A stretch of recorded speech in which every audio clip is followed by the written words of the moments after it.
साथियों नमस्कार, स्वागत है आपका अपने चैनल सक्सेस जंक्शन एक कदम सफलता की ओर में। और हम लेकर के आ गए हैं आपके लिए सभी प्रतियोगी परीक्षाओं की दृष्टि से अति महत्वपूर्ण 360 डिग्री करंट अफेयर, यानी कि यहाँ पर आपको हर एक प्रश्न के बारे में डिटेल में जानकारी दी जाएगी, जिससे अगर उससे संबंधित कोई अन्य प्रश्न भी आपकी परीक्षा में टकराता है तो आप उसे भी बड़ी आसानी से सॉल्व कर सकते हैं। तो चलिए बिना समय गवाए हुए सीधे चलते हैं अपने सेशन की ओर और आपको बताते हैं आज के सेशन में क्या क्या होने वाला है। आइए शुरुआत करते हैं। देखिए, तो टुडे सेशन की बात करें तो सबसे पहले यस्टरडे का रिवीजन कराया जाएगा, यानी कि कल हमने जो आपको करंट अफेयर कराई है उसमें से 3 प्रश्न हम रैंडमली आपसे पूछेंगे और आपको खुद ये चेक करना है कि कल वाली करंट अफेयर आपको याद है या फिर नहीं याद है। उसके बाद में टुडे करंट अफेयर, यानी कि आज के करंट अफेयर के महत्वपूर्ण प्रश्नों के बारे में फुल डिटेल में जानकारी फोटो के साथ में आपको दिखाई जाएगी। उसके बाद MP current affair, Madhya Pradesh current affair की जो भी महत्वपूर्ण प्रश्न बनेंगे, जो भी नई खबरें आई हुई होंगी, उनके बारे में आपको पूरी जानकारी दी जाएगी। उसके बाद में स्टैटिक जी के, सभी प्रतियोगी परीक्षाओं की दृष्टि से स्टैटिक जी के अति महत्वपूर्ण होती है। परीक्षा में अभी तक जो भी स्टैटिक जीके के प्रश्न आए हैं या फिर आगामी परीक्षा में जिनकी आने की संभावनाएं हैं, उन प्रश्नों को हम आपको कराने वाले हैं आज के स्टैटिक जीके वाले सेशन में। उसके बाद में करंट अफेयर से रिलेटेड एक अवार्ड डिस्कस करेंगे। फिर होमवर्क विद स्क्रीनशॉट, यानी कि डेली हम आपसे एक प्रश्न पूछते हैं, जो उसका जवाब जो लोग भी देते हैं उनका नाम स्क्रीन पर आपको लास्ट में दिखाई देता है। उसके बाद टुडे होमवर्क, यानी कि आज हम आपसे एक प्रश्न पूछेंगे जिसका जवाब देने पर कल वाली वीडियो में आपका नाम भी आएगा। तो वीडियो को शुरू से लेकर के अंत तक जरूर देखिएगा। चलिए शुरुआत करते हैं। सबसे पहले हम रिवीजन कर लेते हैं। आइए देखते हैं रिवीजन का पहला प्रश्न। तो टोक्यो ओलंपिक के लिए भारत का चीयर सॉन्ग हिंदुस्तानी वे किसके द्वारा लॉन्च किया गया है? ए आर रहमान, अनन्या बिरला, कुमार सानू या फिर ए और बी दोनों? आइए आंसर देख लेते हैं। सही आंसर है डी, यानी कि ए और बी दोनों, ए आर रहमान और अनन्या बिरला, इन दोनों लोगों ने मिलकर के भारत के लिए चीयर सॉन्ग हिंदुस्तानी वे यहाँ पर लॉन्च किया है। आइए देखते हैं अगला प्रश्न। टी20 के इतिहास में 14,000 रन बनाने वाला पहला खिलाड़ी कौन बन गया है? सुरेश रैना, क्रिस गेल, ऋषभ पंत या फिर विराट कोहली? आइए आंसर देखते हैं। सही आंसर बी, यानी कि क्रिस गेल यहाँ पर 14,000 रन बनाने वाले पहले क्रिकेटर बन गए हैं। आगे बढ़ते हैं, अगला प्रश्न देखते हैं। अंतर्राष्ट्रीय आयोजनों में भारत का प्रतिनिधित्व करने वाले दिव्यांग खिलाड़ियों को नौकरी देने की घोषणा किस राज्य सरकार के द्वारा की गई है? मध्य प्रदेश, जम्मू कश्मीर, गुजरात या फिर राजस्थान? आइए आंसर देख लेते हैं। सही आंसर सी, यानी कि गुजरात सरकार के द्वारा यहाँ पर घोषणा की गई है। तो ये कल के महत्वपूर्ण करंट अफेयर के प्रश्न थे जिनका हमने आपको रिवीजन करा दिया। अब चलिए आगे बढ़ते हैं और शुरुआत करते हैं अपना अगला सेशन, जो है टुडे करंट अफेयर 17 जुलाई 2021। महत्वपूर्ण प्रश्न फुल डिटेल में जानकारी के साथ में। आइए शुरुआत करते हैं। देखते हैं पहला प्रश्न। अभी हाल ही में किस भारतीय खिलाड़ी को दुबई का गोल्डन वीजा दिया गया है? सचिन तेंदुलकर, सानिया मिर्जा, फवाद मिर्जा या फिर विराट कोहली? आइए आंसर देख लेते हैं। सही आंसर है बी, यानी कि सानिया मिर्जा को अभी हाल ही में दुबई का गोल्डन वीजा दिया गया। कुछ समय पहले ही हमने आपको एक प्रश्न इसी से रिलेटेड कराया था कि संजय दत्त को भी जो है गोल्डन वीजा दुबई का दिया गया है। तो कितने लोगों को गोल्डन वीजा अब तक मिल चुका है, कौन कौन है वो लोग, और गोल्डन वीजा का अर्थ क्या होता है, वो सारी जानकारी आइए अगली स्लाइड में आपको देते हैं। देखिए, तो सानिया मिर्जा को आधिकारिक तौर पर दुबई गोल्डन वीजा दिया गया है। इससे सानिया और उनके पति पाकिस्तान के पूर्व क्रिकेटर कप्तान शोएब मलिक को संयुक्त अरब अमीरात में 10 वर्ष रहने की अनुमति मिल जाएगी। तो 10 वर्ष के लिए यहाँ पर गोल्डन वीजा दिया गया है। गोल्डन वीजा देने पर आप आराम से जो है किसी भी देश में 10 वर्ष तक के लिए रह सकते हैं। आपको बार बार एम्बेसी नहीं जाना पड़ेगा, अपनी पहचान नहीं बतानी पड़ेगी। ठीक है, इससे पहले किस किस को मिल चुका है? तो बॉलीवुड अभिनेता शाहरुख खान, संजय दत्त के बाद सानिया यह प्रतिष्ठा प्राप्त करने वाली तीसरी भारतीय हस्ती है। तो 3 लोगों को अब तक मिल चुका है। कौन कौन है? शाहरुख खान, संजय दत्त और सानिया मिर्जा, ये 3 लोगों को जो है गोल्डन वीजा दुबई का मिल चुका है। आगे बढ़ते हैं और अगला प्रश्न देखते हैं। तो प्रधानमंत्री मोदी ने अभी हाल ही में रुद्राक्ष सम्मेलन केंद्र का उद्घाटन कहां पर किया है? लखनऊ, वाराणसी, चंडीगढ़ या फिर ग्वालियर? आइए आंसर देखते हैं। सही आंसर है बी, यानी कि वाराणसी में अभी हाल ही में प्रधानमंत्री श्री नरेंद्र मोदी ने रुद्राक्ष सम्मेलन केंद्र का उद्घाटन किया है। चलिए कुछ जानकारी आपको देते हैं। अभी आपको पता भी है वाराणसी घूमने गए थे हमारे माननीय प्रधानमंत्री श्री नरेंद्र मोदी साहब। देखिए, तो प्रधानमंत्री नरेंद्र मोदी ने वाराणसी उत्तर प्रदेश में अंतर्राष्ट्रीय सहयोग और सम्मेलन केंद्र रुद्राक्ष का उद्घाटन किया है। नाम क्या रखा गया है? तो नाम है रुद्राक्ष। याद रखिएगा कहाँ पर है? वाराणसी में है। यह केंद्र सम्मेलनों के लिए एक आकर्षक गंतव्य बन जाएगा। बनारस शहर में पर्यटकों और व्यापारियों को भी आकर्षक करेगा। बड़ी भव्य बिल्डिंग यहां पर बनाई गई है रुद्राक्ष नाम से। ठीक है, अंतर्राष्ट्रीय सहयोग सम्मेलन के लिए केंद्र का नाम रुद्राक्ष रखा गया है और इस केंद्र में 108 रुद्राक्ष है और इसकी छत शिवलिंग के आकार की है। ठीक है, तो ये डिजाइन भी आपको हमने प्रीवियस वाले स्लाइड में दिखा दिया किस तरह का रुद्राक्ष भवन यहां पर बना हुआ है। तो याद रखिएगा रुद्राक्ष भवन कहां पर है? तो आप बताएंगे बनारस में रुद्राक्ष भवन का आयोजन जो है निर्माण किया गया है। प्रश्न पूछा जा सकता है परीक्षा में। आगे बढ़ते हैं। सुरेखा सीकरी का निधन हो गया है। वे किस क्षेत्र से संबंधित थी? आपने ये फोटो देखी भी होगी कई बार, अगर विशेषकर जो महिलाएं हैं उन्होंने इस फोटो को जरूर देखा होगा। आइए आपको बताते हैं कि ये किस क्षेत्र से संबंधित है। राजनीति, अभिनय, खेल या फिर इनमें से कोई नहीं? आइए आंसर देखते हैं। सही आंसर है बी, यानी कि अभिनय से संबंधित है सुरेखा सीकरी। अब इन्होंने कौन कौन सी मूवी और कौन कौन से डेली सोप में काम किया है, आइए आपको बताते हैं पूरी जानकारी। तो देखिए, 3 बार की राष्ट्रीय पुरस्कार विजेता अभिनेत्री सुरेखा सीकरी का निधन हो गया है। इन्हें डेली सोप बालिका बधू से पहचान मिली थी। कौन सा डेली सोप था? बालिका बधू, उससे इनको पहचान मिली थी। इन्होंने बधाई हो, घोस्ट सीरीज 2020 आदि फिल्मों में भी काम किया है। तो ये दो फिल्मों में इन्होंने बेसिकली कार्य किया है। इन्हें दादी माँ के नाम से भी जाना जाता था। नाम है सुरेखा सीकरी। अभी हाल ही में इनका निधन हो गया। आगे बढ़ते हैं। देखिए अगला प्रश्न, दुनिया के सबसे बड़े तैरते सौर पैनल का अनावरण किसके द्वारा किया गया है? संयुक्त अरब अमीरात, सिंगापुर, मालदीव या श्रीलंका? तो किस देश के द्वारा यहाँ पर दुनिया के सबसे बड़े तैरते सोलर पैनल का अनावरण किया गया है? आइए देखते हैं। सही आंसर भी, यानी कि सिंगापुर के द्वारा दुनिया के सबसे बड़े तैरते सोलर पैनल का अनावरण किया गया है। कुछ जानकारी आपको देते हैं। तो देखिए, सिंगापुर ने दुनिया के सबसे बड़े तैरते सोलर पैनल फार्मों में से एक का अनावरण किया है। यह संयंत्र 45 फुटबॉल मैदानों के बराबर क्षेत्र में फैला हुआ है। 45 फुटबॉल के मैदान, इतना बड़ा जो है यहाँ पर सोलर पैनल्स जो है बनाया गया है। ठीक है, और फैला गया है, और द्वीप के 5 जल उपचार संयंत्र को बिजली देने के लिए पर्याप्त बिजली उत्पादन करता है। ठीक है, उसके बाद आपको सिंगापुर की बात कर लेते हैं। तो स्टैटिक जीके के प्रश्न बनेंगे। तो सिंगापुर की मुद्रा क्या है? सिंगापुर की मुद्रा है सिंगापुरी। जो डॉलर होती है वो सिंगापुर की मुद्रा है। राजधानी क्या है? तो सिंगापुर सिटी जो है वो यहाँ की राजधानी है। पीएम कौन है वर्तमान में यहाँ के? तो ली सियांग लुंग जो है वो यहाँ पर वर्तमान में सिंगापुर के पीएम हैं। आगे बढ़ते हैं, अगला प्रश्न देखते हैं। त्रिपुरा के नए राज्यपाल के रूप में किसने शपथ ली है? रमेश बैस, सत्यदेव नारायण आर्य, अनुसुईया उइके या फिर इनमें से कोई नहीं? चलिए आंसर देख लेते हैं। सही आंसर बी, यानी कि सत्यदेव नारायण आर्य ने अभी हाल ही में त्रिपुरा के नए राज्यपाल के रूप में शपथ ली है। कुछ जानकारी आपको देते हैं। देखिए, तो सत्यदेव नारायण आर्य ने 14 जुलाई 2021 को त्रिपुरा के नए राज्यपाल के रूप में शपथ ली है।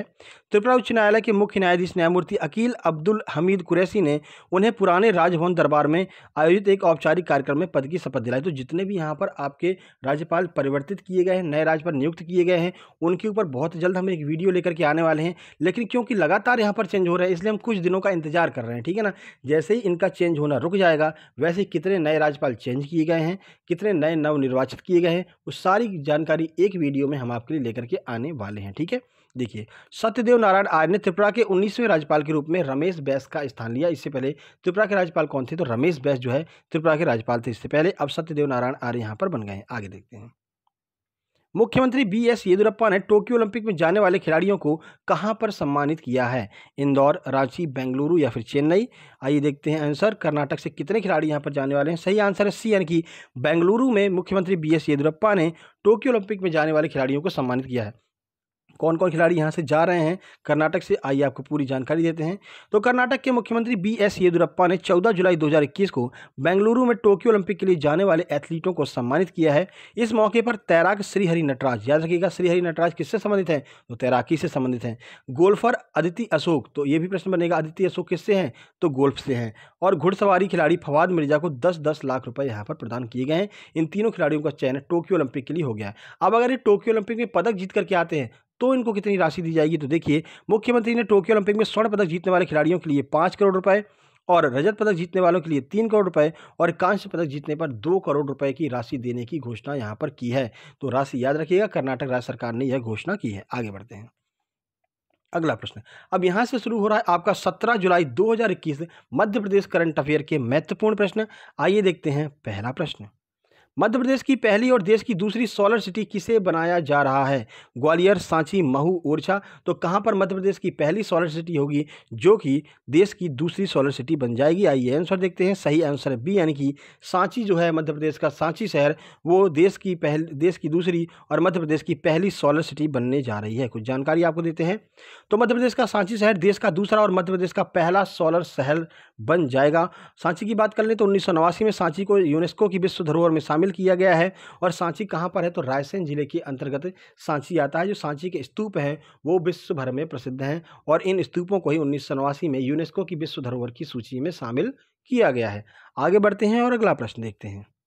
देखिए, किस शहर की प्रसा प्रशांत सिंह ने अपनी शार्प मेमोरी के आधार पर वर्ल्ड बुक ऑफ रिकॉर्ड्स में जगह बनाई है? इंदौर, हरदा, मंदसौर या फिर बिरसा? तो किस शहर की हैं ये प्रसा प्रशांत सिंह जिन्होंने शार्प मेमोरी में जगह बनाई है? आइए आंसर देखते हैं। सही आंसर है ए, यानी कि इंदौर शहर की रहने वाली हैं प्रसा प्रशांत सिंह। आइए कुछ जानकारी आपको देते हैं। तो देखिए, इंदौर की 7 वर्षीय बालिका प्रसा प्रशांत सिंह ने अपनी शार्प मेमोरी के आधार पर जो है वर्ल्ड बुक ऑफ रिकॉर्ड्स में यहाँ पर जगह बनाई है।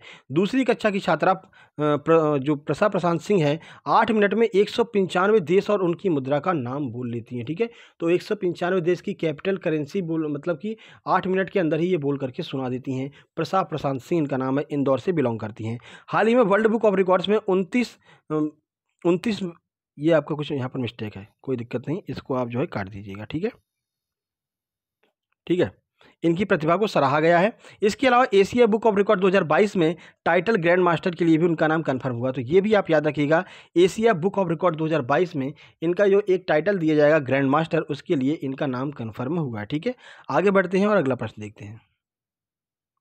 तो यहाँ से स्टार्ट होता है आपका स्टैटिक जीके की छुपा रुस्तम क्लास, सभी परीक्षाओं में आए हुए महत्वपूर्ण प्रश्न। आइए देखते हैं पहला प्रश्न। तो पहला प्रश्न है, भारत की पहली महिला लोकसभा अध्यक्ष कौन है? सरोजनी नायडू, उमा भारती, मीरा कुमार या फिर तेंजिंग नोरगे? आइए आंसर देखते हैं। सही आंसर सी, यानी कि मीरा कुमार जो हैं भारत की पहली महिला लोकसभा अध्यक्ष हैं। अभी मीरा कुमार सोच करके आप यहाँ पर पुरुष मत काउंट कर लीजिएगा, इनका नाम मीरा कुमार है लेकिन ये महिला हैं। तो मीरा कुमार देश की पहली महिला लोकसभा अध्यक्ष है। अब यहाँ पर लोकसभा अध्यक्ष से कुछ महत्वपूर्ण प्रश्न बनते हैं, उनको देख लेते हैं। तो संयुक्त बैठक जो होती है उसकी अध्यक्षता लोकसभा अध्यक्ष करता है। और भारत के पहले लोकसभा अध्यक्ष पुरुष की बात करते हैं तो कौन है? जीवी मावलंकर भारत के पहले लोकसभा अध्यक्ष हैं। यहाँ पर एक बहुत महत्वपूर्ण प्रश्न बनता है और काफ़ी कंफ्यूजिंग प्रश्न बनता है कि संयुक्त बैठक में कौन यहाँ पर भाग नहीं लेता है?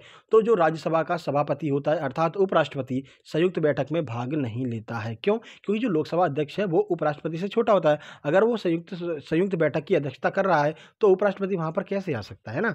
तो उपराष्ट्रपति यहाँ पर भाग नहीं लेता है संयुक्त बैठक में। ठीक है, आगे बढ़ते हैं, अगला प्रश्न देखते हैं। पद्म पुरस्कारों की स्थापना कब हुई थी? 1950, 1957, 1954 या फिर 1960? आइए आंसर देख लेते हैं। सही आंसर सी, यानी कि 1954 में पद्म पुरस्कारों की स्थापना हुई थी। तो पद्म पुरस्कारों के बारे में जानकारी आपको देते हैं। तो पद्म पुरस्कारों की स्थापना 1954 में की गई थी। सबसे बड़ा पद्म पुरस्कार पद्म विभूषण होता है, उसके बाद पद्म भूषण आता है और उसके बाद पद्मश्री आता है। अगर आपसे क्रम लगाने की बात करते हैं और भारत रत्न भी इसमें दिया है तो सबसे पहले भारत रत्न आएगा, फिर पद्म विभूषण आएगा, फिर पद्म भूषण आएगा और लास्ट में पद्मश्री आएगा। यह क्रम कई बार परीक्षाओं में पूछा गया है तो क्रम आपको याद रखना है। आगे बढ़ते हैं, अगला प्रश्न देखते हैं। रामविलास पासवान किस मंत्रालय के मंत्री थे? इनका निधन हो गया था। तो खाद्य एवं उपभोक्ता मंत्रालय, रेल मंत्रालय, महिला एवं बाल विकास मंत्रालय या फिर आयुष मंत्रालय? आइए आंसर देख लेते हैं। सही आंसर है ए, यानी कि खाद्य एवं उपभोक्ता मंत्रालय थे रामविलास पासवान। कुछ जानकारी आपको देते हैं। तो रामविलास पासवान खाद्य एवं उपभोक्ता मामलात मंत्रालय को संभाल रहे थे। वर्तमान में यह मंत्रालय पीयूष गोयल जी संभाल रहे हैं, ये भी आपको याद रखना है। आगे बढ़ते हैं और अगला सेगमेंट की बात करते हैं। तो अगला सेगमेंट है कल के प्रश्न के उत्तर की बात करते हैं। तो कल हमने आपसे पूछा था कि कोसी नदी मतलब इसका आंसर जो है वो कोसी नदी है। हमने आपसे पूछा था कि बंगाल का शोक किसे कहा, बिहार का शोक किस नदी को कहा जाता है? सही आंसर है कोसी नदी। आइए देखते हैं किस किसने सही जवाब दिया। तो शैलेंद्र चौधरी ने यहाँ पर काफ़ी अच्छी जानकारी दी है, लेंथ तक इन्होंने बता दी है, बहुत बहुत धन्यवाद आपका शैलेंद्र चौधरी जी। उसके बाद में सोनाली साहू ने भी थैंक्स कहा है, बहुत बहुत धन्यवाद आपका। उसके बाद में स्टारडम ए टू जेड ने बिल्कुल सही इन्होंने कहा बेस्ट टीचर सर आप हो। बहुत बहुत धन्यवाद, आप लोग इतना हमको सपोर्ट कर रहे हैं, बहुत बहुत धन्यवाद आपका। श्री जो है यहाँ पर स्त्रोतम ए टू जेड, बहुत बहुत धन्यवाद आपका। उसके बाद में है प्रकाश साहू ने बताया टुडे आंसर कोसी रिवर, बहुत बहुत धन्यवाद आपका। उसके बाद पूजा धांगी ने कोसी नदी बताया है। उसके बाद अमित सिंह ने कोसी नदी बताया है। करंट अफेयर जी ने यहाँ पर कहा है गुड मॉर्निंग सर। उसके बाद में है मिलिट्री एक्सरसाइज 2020-21 यहाँ पर। तो कल हमने आपसे जो शाम को मिलिट्री एक्सरसाइज वाली वीडियो डाली थी उसमें भी हमने आपसे एक प्रश्न पूछा था कि थावरचंद गहलोत कहाँ के राज्यपाल बनाए गए हैं? तो सही आंसर है कर्नाटक के राज्यपाल थावरचंद गहलोत बनाए गए हैं। सचिन पाराशर ने बिल्कुल सही जानकारी दी है।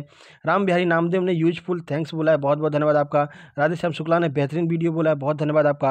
रोशनी शर्मा ने बताया सर आपके वीडियो बहुत अच्छे रहते हैं, बहुत बहुत धन्यवाद आपका इतना सपोर्ट करने के लिए। आप सब लोगों का बहुत बहुत तहे दिल से धन्यवाद। आइए देखते हैं आज का कौन सा प्रश्न है जिसे कमेंट बॉक्स में आपको कमेंट करना है। आइए देखते हैं। तो देखिए आज का प्रश्न है, भारत में लौह पुरुष के नाम से किस महापुरुष को जाना जाता है? इन्हें भारत का बिस्मार्क भी कहा जाता है। एक क्लू भी हमने आपको दे दिया है।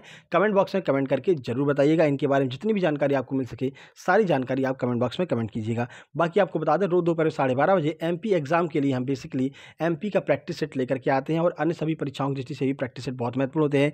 जैसे कि हमने कल अर्थव्यवस्था यानी इकोनॉमिक्स का प्रैक्टिस सेट लेकर के आए थे। शाम को हमने एक वीडियो अपडेट की है जिसका जो है आपका सैन्य के युद्ध अभ्यास जो भी हैं अभी हाल ही में हुए हैं, और साथ ही साथ में जो भी अभियान भारत सरकार के द्वारा और राज्य सरकार के द्वारा चालू किए गए हैं उनको हमने ऑब्जेक्टिव फॉर्म में कवर किया है। जाकर के जरूर देख लीजिएगा। आपकी आगामी सभी परीक्षाओं के लिए बहुत ज़्यादा महत्वपूर्ण है ये। नौसेना और थल सेना और जल सेना के युद्ध अभ्यास जो हैं, इन सभी युद्ध अभ्यासों को हमने वहाँ पर कवर किया है। बाकी ये वीडियो पसंद आए, वीडियो को लाइक कीजिए, दोस्तों के पास शेयर कीजिए, चैनल को सब्सक्राइब करके नोटिफिकेशन बेल जरूर दबा लीजिए, क्योंकि डेली हम आपके लिए सुबह 7:30 बजे करंट अफेयर की वीडियो और दोपहर में 12:30 बजे प्रैक्टिस सेट लेकर के आते रहते हैं। तो जल्द ही मिलते हैं एक नई वीडियो में। तब तक के लिए नमस्कार, धन्यवाद।